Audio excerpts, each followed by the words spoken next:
Hoshana Rabba. Ce n'est sûrement pas un hasard qu'Akadosh Baruch Hu, le Tout-Puissant, ait dirigé l'histoire de telle sorte que les procès de Nuremberg, octobre 1946, tombèrent pendant la période de Hoshana Rabba, Tishrei 5607. Cette nuit redoutable, pendant laquelle tous les décrets, bons ou moins bons, agréables ou moins agréables, qui ont été décidés et scellés entre Rosh Hashanah et Yom Kippourim, tous ces décrets pendant cette nuit montent vers le ciel. Ça signifie que cette nuit nous avons encore une chance de déchirer des mauvais décrets ou alors d'en faire de nouveaux, de bons décrets. Tout est entre nos mains. Alors même si dans l'absolu, comme nous dit Srazal, Kol man David Rahamana l'Etavabi, tout ce que fait l'Éternel, le miséricordieux, est pour le bien, tout cela c'est à l'échelle divine, mais à l'échelle humaine, nous souhaitons, nous désirons que ce bien soit agréable. Ce qui sera appelé le mal pour nous, de choisir entre le bien ou le mal, en réalité, ce sera choisir entre l'agréable ou le désagréable, sachant que lorsque nous éloignons des mitzvot qu'Hachem nous a prescrits, alors la façon de nous ramener vers cette mitzvot sera des façons, chas v'shalom, désagréables. Alors comme nous l'avons expliqué dans le cours sur Tisha B'Av, les souffrances ne sont pas une fin en soi, c'est-à-dire que Dieu ne punit pas pour punir, mais Dieu, bien au contraire, punit pour guérir. C'est-à-dire que, comme on l'a dit dans le cours sur Tisha B'Av, les souffrances ressembleraient au système nerveux, les douleurs qui sont ressenties par le corps, qui sont en fait là pour nous aider, qui ne vient pas contre nous, mais pour nous alerter, pour nous indiquer qu'il y aurait peut-être un éventuel problème dans le corps et qu'il faudrait faire des bdikot, c'est-à-dire des vérifications. De la même façon, les souffrances sont là pour nous dire attention, pendant toute cette année durant, à cause de tes fautes, tu t'es trop éloigné d'Akadosh Baruch Hu, tu t'es trop éloigné du Créateur, réveille-toi, il n'est jamais trop tard pour bien faire. Alors peut-être petite rectification par rapport au cours de Tisha B'Av. Bien entendu, je n'ai pas la prétention de vouloir même expliquer le sens de toutes les souffrances, car pour cela il faudrait prendre en considération et traiter le problème de la réincarnation et encore d'autres problèmes, et ça ferait l'objet de plusieurs cours.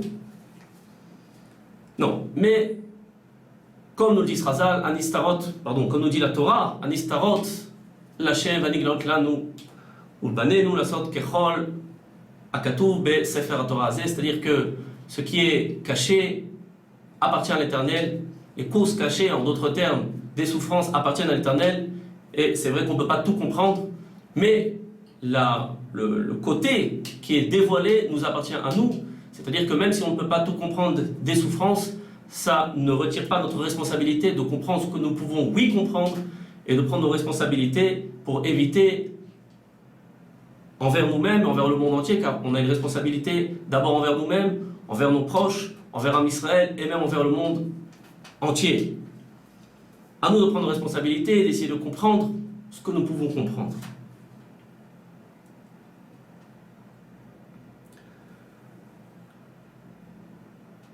Alors, comme nous l'avons dit, il est bien important de comprendre que Dieu ne punit pas pour punir, mais Dieu punit pour guérir. Dieu ne souhaite pas d'en arriver à être obligé de nous amener des souffrances pour que nous nous réveillions, pour que nous revenions vers lui, comme Chazal nous l'enseigne, même l'impie, le pire des impies, on peut même dire, Dieu ne souhaite pas sa mort, mais il souhaite bien au contraire qu'il fasse teshuva. Et encore, on était metaken, un Cheikh Neset Agdola, dans le Noussar de la Tefila, nous disons tous les matins dans la Tefila, dans les Korbanot, Bechol Tsarotam Lotsar, c'est-à-dire dans toutes leurs souffrances, dans toutes les souffrances qu'on subit à Israël, Lotsar, c'est lui qui souffre, c'est-à-dire c'est Akadosh Baruch Hu. À ce sujet, ça me rappelle une histoire, une très belle histoire, très forte, de sens et d'émotion. Cette histoire, c'était l'histoire d'une femme qui essayait de se rapprocher de la religion, mais qui avait un blocage. Parce qu'en fait, cette femme, elle avait assisté à une scène tout à fait traumatisante pendant la Shoah. Cette femme disait toujours, si quelqu'un pouvait me donner une réponse, alors je serais prête à me rapprocher de la religion. Alors on a amené cette femme devant le rabbi de Lubavitch, et là elle a raconté son histoire tout à fait terrible. Elle a raconté qu'elle avait été témoin d'une scène pendant laquelle un nazi, Marchemam, arracha des bras de sa mère un enfant, et le cri qu'a poussé la mère à ce moment précis cette femme n'arrivait pas à sortir ce cri de sa mémoire, c'était quelque chose pour elle de terrible. Et elle demanda au rabbi si quelqu'un pouvait me dire où était Dieu au moment précis où cette femme cria, alors peut-être que j'aurais moins de mal à me rapprocher vers la religion. Et là, attention, faites bien attention à la réponse, c'est une réponse très puissante. Le rabbi répondit à cette femme, chère madame, Dieu était précisément dans le cri de cette femme. Dieu se trouvait dans le cri de cette femme. Comme nous l'avons dit, comme nous l'enseigne Chazal, et Chol Sarotam Lotzar, dans toute leur souffrance, c'est lui qui souffre.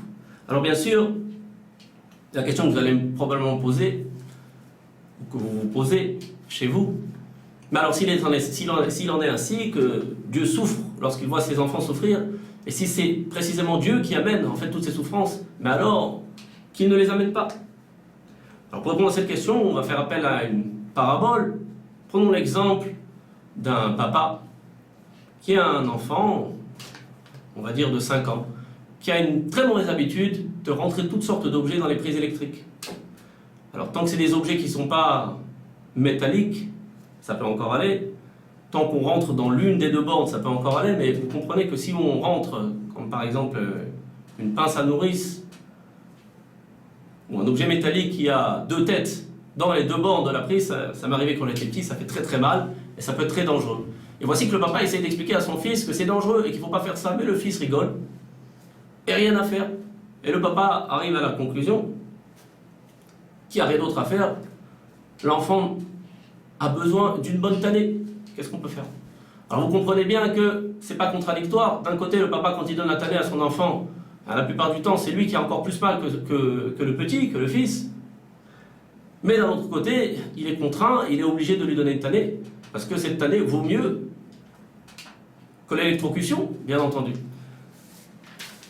En cela, on peut comprendre qu'il n'y a pas de contradiction entre le fait que Dieu amène les souffrances et que d'un autre côté, Dieu souffre.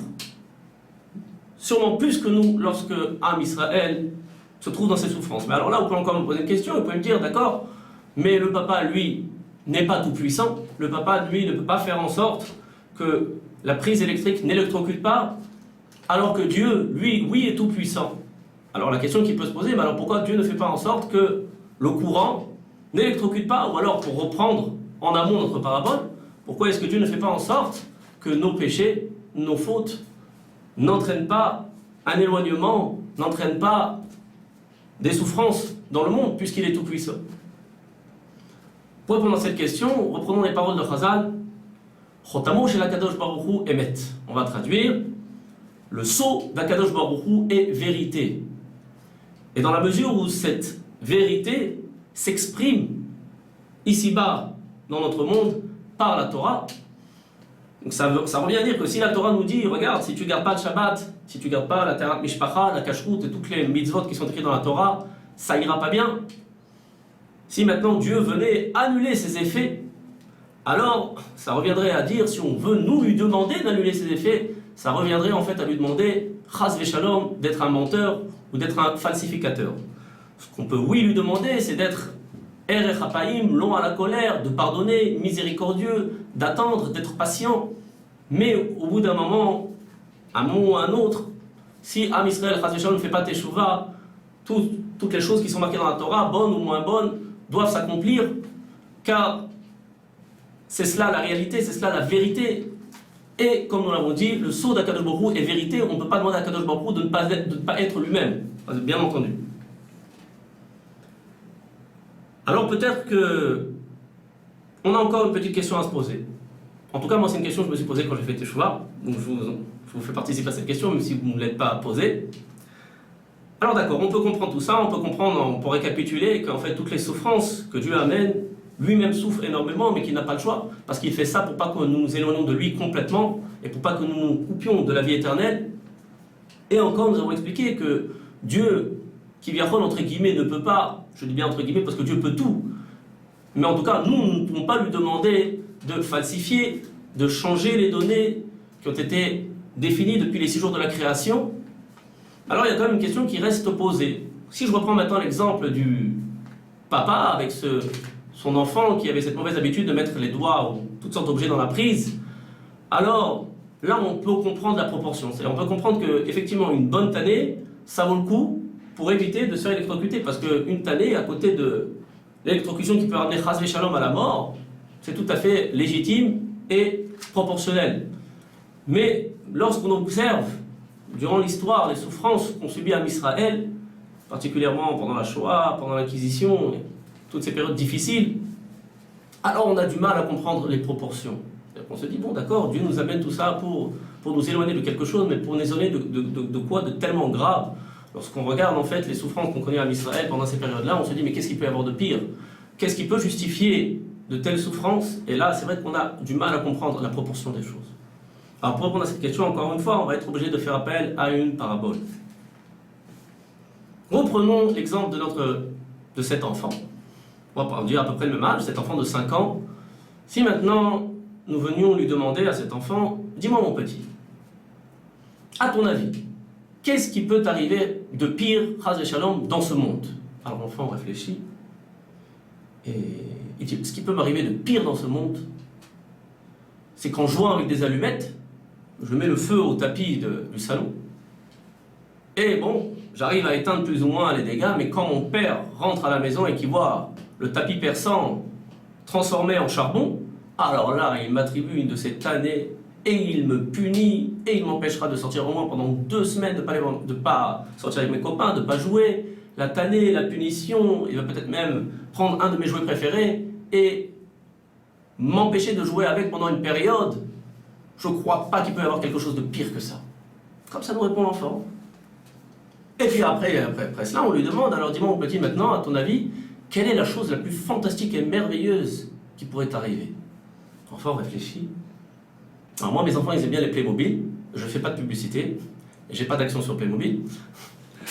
Alors le petit, il dit, écoute, je pense que la plus belle, la plus fantastique des choses qui pourraient m'arriver, c'est que mon père m'achète la ville aux pirates des Playmobil. Ça, c'est quelque chose d'extraordinaire. Alors bien entendu, en face de cet enfant, nous, on a un petit sourire. Qu'est-ce qui veut dire ce sourire? Ce sourire, en fait, il veut dire, mon pauvre petit, si tu savais, dans la vie, il y avait des choses tellement plus extraordinaires, et Chas Shalom, des choses tellement pires. Ça nous fait sourire. Essayons de comprendre maintenant cette parabole. En fait, la différence entre nous et l'enfant, c'est nos référentiels de conscience. C'est-à-dire qu'en fait, l'enfant a une conscience limitée. Alors de la même façon, comprenons bien que notre conscience, en face de la conscience divine, est extrêmement limitée. À plus forte raison. Donc à partir du moment où Dieu vient, Chas Shalom, punir un Israël pour ne pas qu'il se coupe de la vie éternelle, même si notre conscience reste limitée, on peut comprendre qu'une souffrance ou qu'une humiliation, Chas Shalom, qui est temporelle, est bien moins pire qu'une souffrance ou qu'une humiliation qui pourrait être éternelle. Et lorsqu'on parle des référentiels divins, on parle de l'éternel, et ces référentiels nous concernent, puisque notre essence, notre moi par excellence, est notre neshama, notre âme, qui elle est éternelle. Alors dans cette mesure-là, sans vraiment tout comprendre dans les détails, mais à travers cette parabole, on peut comprendre la proportion des choses. Alors maintenant qu'on a parlé de toutes ces choses qui ne sont pas très agréables, parlons de l'antidote. Parlons de la Teshuvah. Il n'est pas trop tard, comme nous l'avons dit, cette nuit-là de Hoshana Rabbah, nous pouvons réparer, nous pouvons déchirer les mauvais décrets et en créer de nouveaux, de bons décrets. Comment faire Teshuvah? Alors, bien entendu, je l'ai déjà rappelé tout à l'heure, on ne peut pas parler de Teshuvah sans parler de l'observation du Shabbat, la kashrut et la pureté familiale, qui sont les 3 piliers du judaïsme. Mais je ne vais pas développer là-dessus parce qu'en fait, chacun de ces piliers représenterait un cours entier. Alors, parlons plutôt de la tchouva d'un point de vue, on va dire, plus conceptuel.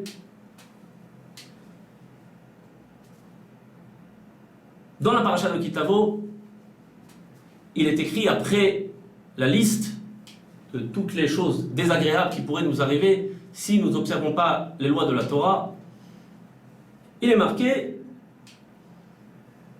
Tachat asher lo avadotem et Hashem Elokeichem besimcha, car vous n'avez pas servi l'Éternel, votre Dieu, dans la joie.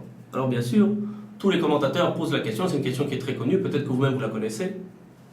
Qu'est-ce que ça veut dire? Ça veut dire que si une personne maintenant observe toute la Torah, et simplement parce qu'il ne l'observe pas dans la joie, alors il mériterait de recevoir sur lui toutes ces choses tellement désagréables, c'est terrible. Hein. Si vous me lisez la paracha de Kitavo, je ne vais pas vous faire une description parce que je vous ai déjà dit assez de choses angoissantes, je ne vais pas trop vous angoisser non plus, de shalom, parce que justement maintenant on va parler de la simcha, et c'est exactement cela, la pétach, la voie de la teshuva. En tout cas, c'est des choses qui ne sont vraiment pas agréables.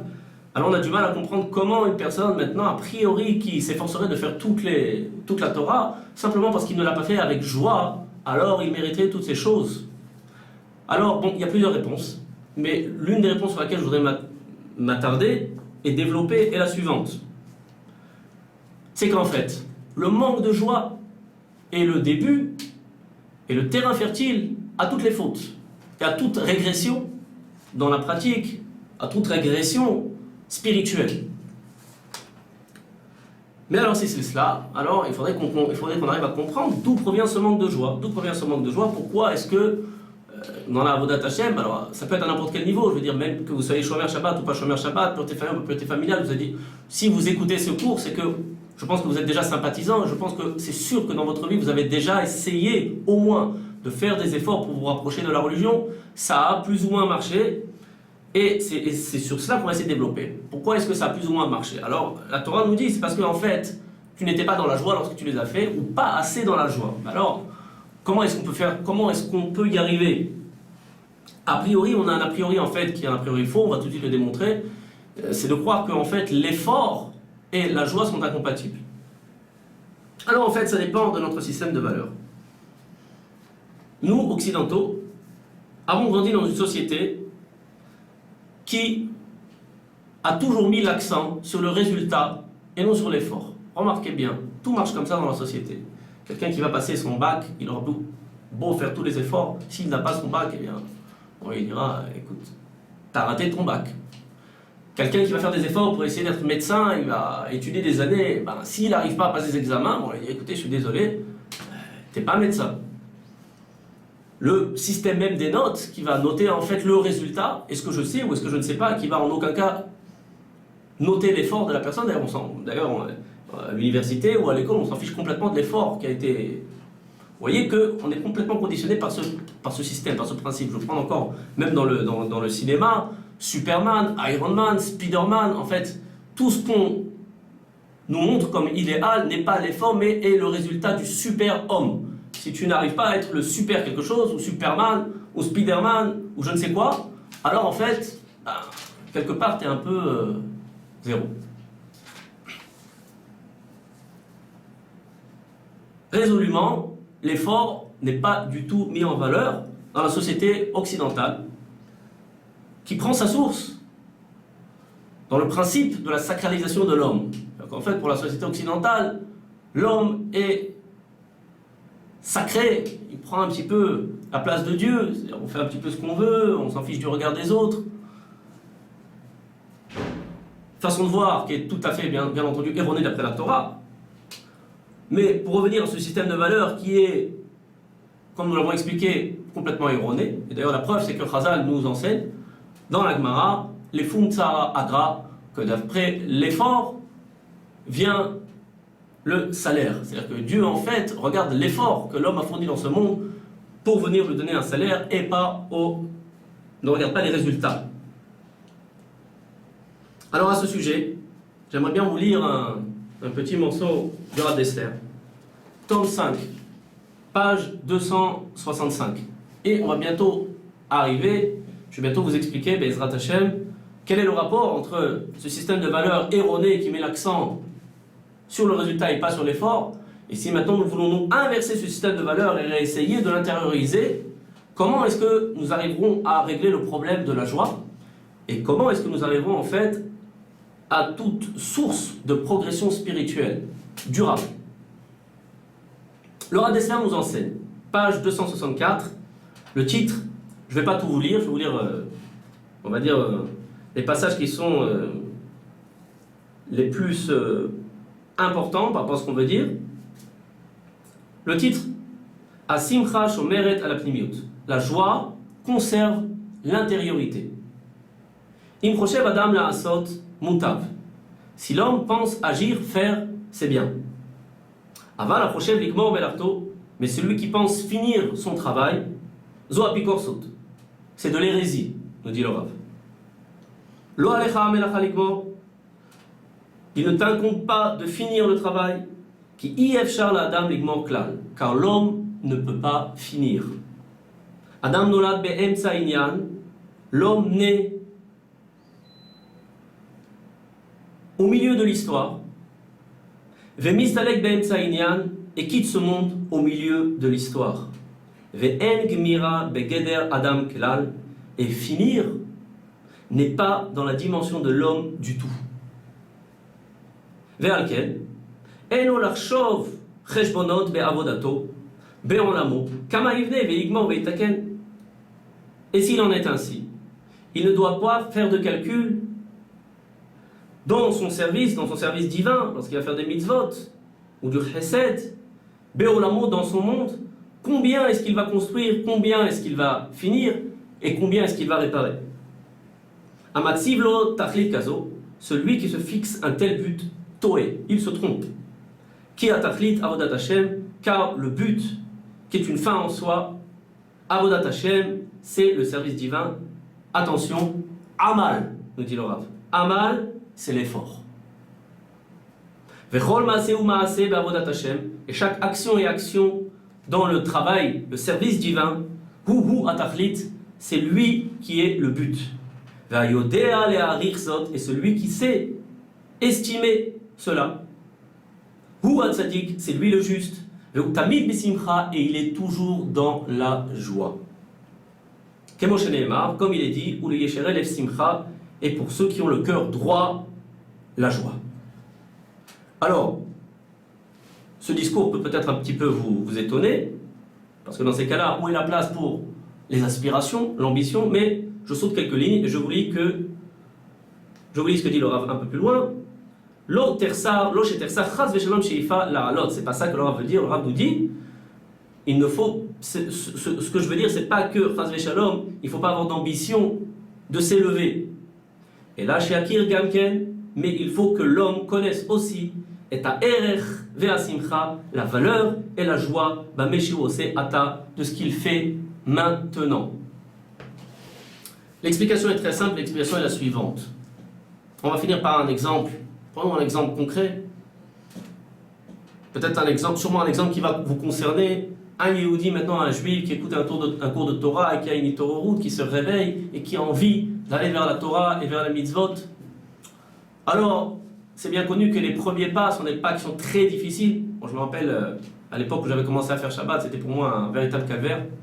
Je me rappelle que je mettais la télé allumée, et puis bon, je pouvais rester que sur une chaîne, alors je m'ennuyais terriblement. J'étais pendant tout le Shabbat devant la télé, sur une seule chaîne de télévision, et je regardais ma montre, quand est-ce que ça va sortir, quand est-ce que ça va finir, quand est-ce que ça va finir. Alors dans ces cas-là, bon, dans mon cas, Baruch Hashem, ça a évolué dans le bon sens, mais ça peut aussi souvent arriver que ça évolue dans le mauvais sens. C'est-à-dire qu'une personne a fait énormément d'efforts, et puis on va dire qu'elle n'en tire pas tellement de satisfaction. Et il faut bien comprendre qu'inéluctablement, la tendance de l'homme est de revenir vers ce qui lui donne du plaisir et de fuir le déplaisir. C'est quelque chose qui est tout à fait barré, c'est-à-dire c'est tout à fait sain. On ne nous demande pas dans la Torah Chazécham d'être masochiste. Mais la question est de savoir vers quel plaisir nous allons nous diriger. Est-ce que nous allons nous diriger vers des plaisirs matériels, gashmi, et chas v'shalom, peut-être vers des plaisirs qui vont à l'encontre de la volonté de Dieu, ou est-ce que nous allons choisir nos plaisirs dans la ruchnout, dans la spiritualité? Et pour cela, nous devons comprendre, intérioriser ce dont nous avons parlé maintenant, c'est-à-dire que l'accent doit être mis sur l'effort et non sur le résultat, c'est-à-dire qu'en fait une personne doit s'encourager, doit prendre conscience, doit intérioriser contre le courant de la société occidentale qui prêche sans arrêt le contraire, que l'effort est l'essentiel et que ce qui est digne de louange aux yeux d'Akadosh Baruch Hu, aux yeux de Dieu, c'est l'effort. À chaque fois qu'un Yehudi fait un effort quelque part pour essayer d'être un peu plus Shomer Shabbat, pour essayer de faire un peu plus de Chesed, la Teharat Mishpacha et la Kashrut ou encore toute autre chose, l'essentiel c'est qu'il fasse un effort pour essayer d'apporter Akadosh Baruch Hu. C'est très important qu'à ce moment précis, ce Yehudi prenne bien conscience qu'il est extrêmement aimé, loué aux yeux de Dieu. À partir du moment où il prend conscience de cette réalité, alors automatiquement ça lui donne beaucoup de joie. Attention, je ne parle pas d'un conditionnement faux ici, je parle d'un conditionnement qui est réel. C'est-à-dire qu'en fait, on n'est pas en train de maintenant s'encourager pour s'encourager. Non, on s'encourage parce que réellement, la Torah nous enseigne que l'effort est aux yeux de Dieu ce qui est le plus important. D'ailleurs, c'est une des explications qu'on donne sur la notion de tzaddik nistar, des justes qui sont cachés. C'est que, en fait, vu que l'effort est l'essentiel pour Akadosh Baruch Hu, alors et que l'effort en fait est quelque chose qui est très très dur à évaluer. Je ne peux pas savoir exactement combien d'efforts chacun fait. Nous peut-être on peut un peu sentir les choses, mais celui qui le sait vraiment c'est Melech Malcha Amelachim Akadosh Baruch Hu, le roi des rois, le Saint béni soit-il.